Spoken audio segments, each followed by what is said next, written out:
Baik, Assalamualaikum warahmatullahi wabarakatuh.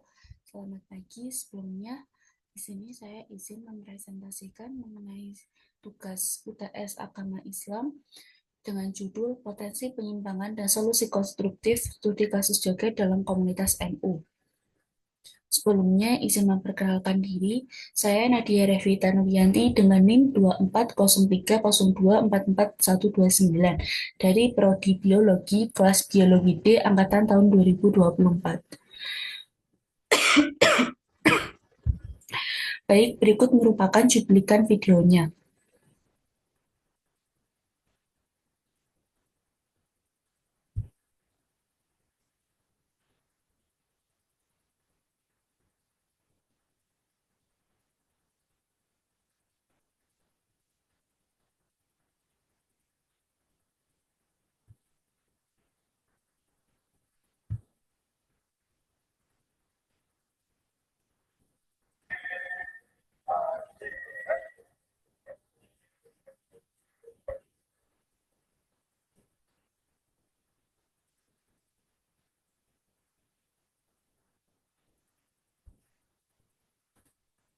Baik, jadi sedikit cuplikan video tersebut.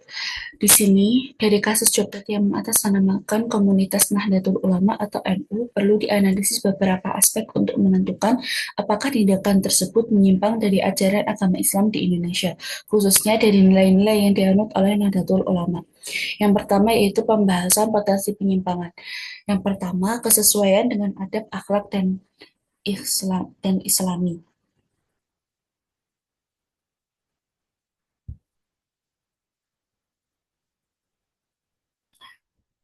Ajaran Islam sangat menekankan pentingnya adab atau tata krama dan akhlak yang baik dalam segala tindakan, termasuk dalam berzikir dan mengingat Allah melalui sholawat.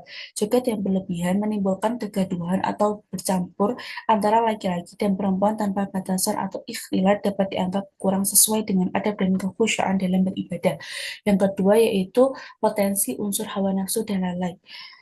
Joget yang terlalu fokus pada gerakan fisik dan euforia duniawi dikhawatirkan dapat melalaikan esensi dari sholawat itu sendiri, yaitu penghormatan dan permohonan berkah kepada Nabi Muhammad SAW. Selain itu, gerakan yang erotis dan membangkitkan syahwat tentu sangat bertentangan dengan nilai-nilai Islam. Yang ketiga yaitu pandangan ulama Nahdlatul Ulama. Nahdlatul Ulama sebagai organisasi Islam terbesar di Indonesia memiliki pandangan yang moderat dan mengedepankan keseimbangan antara syariat dan kearifan lokal.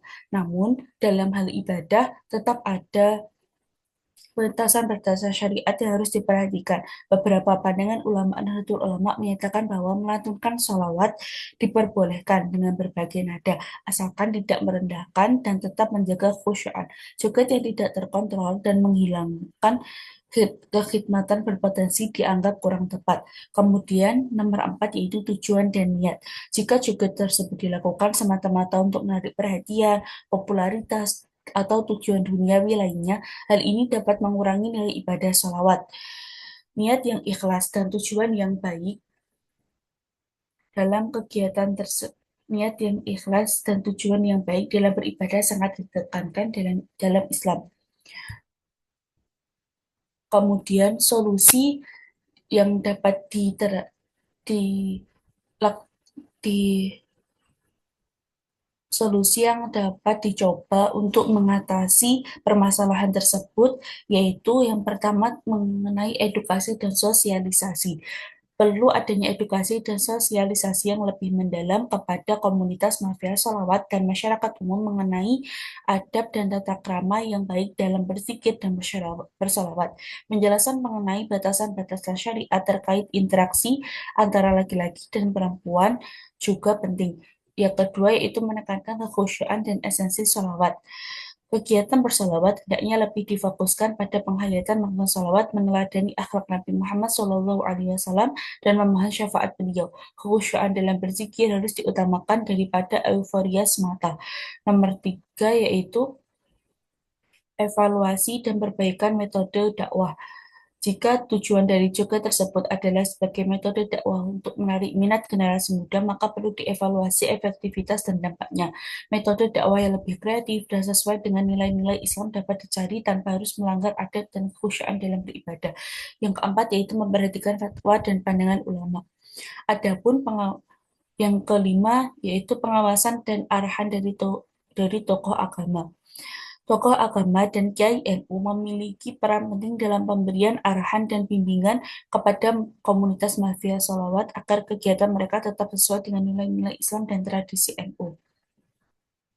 Sehingga dapat disimpulkan bahwa meskipun semangat dakwah komunitas Mafia Sholawat patut diapresiasi, adanya jogat yang berlebihan dan tidak terkontrol dan kegiatan bersolawat berpotensi menyimpang dari adab dan khusyuan yang diajarkan dalam agama Islam dan nilai-nilai NU.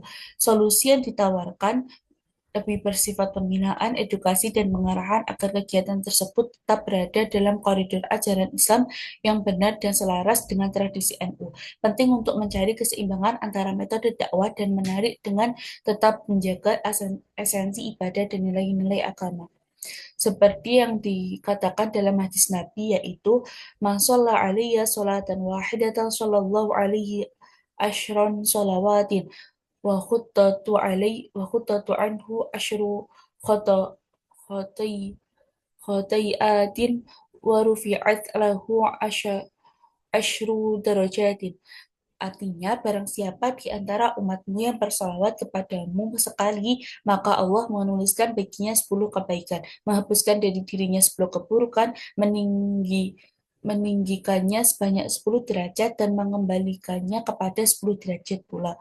Hadis riwayat Ahmad. Baik, sekian presentasi yang dapat saya sampaikan. Kurang lebihnya saya mohon maaf. Wassalamualaikum warahmatullahi wabarakatuh.